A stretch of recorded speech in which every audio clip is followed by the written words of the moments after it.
The Johnny Morehouse Tombstone. Johnny Morehouse was born in 1855, and was the youngest son of John and Mory, with the family living in the father's shoe repair shop. In 1865-year-old Johnny was playing near his home by the edge of the Miami and Erie Canal when he fatally fell into the canal. His dog, who had been playing with him, jumped into the water and tried desperately to save him but was ultimately unsuccessful.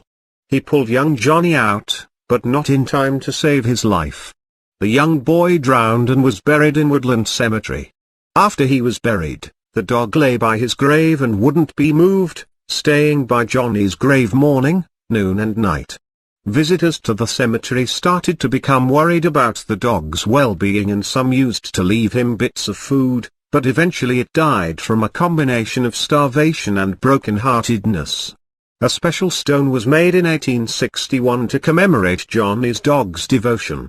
Passers-by still bring small toys and other trinkets to decorate the grave marker, and some visitors put money there. A lady who walks the cemetery every day collects the money and buys things for the grave.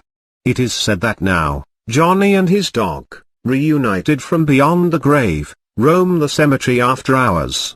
Barking is sometimes heard in the vicinity of the grave, and the two of them are spotted sometimes inside the perimeter fence running and playing.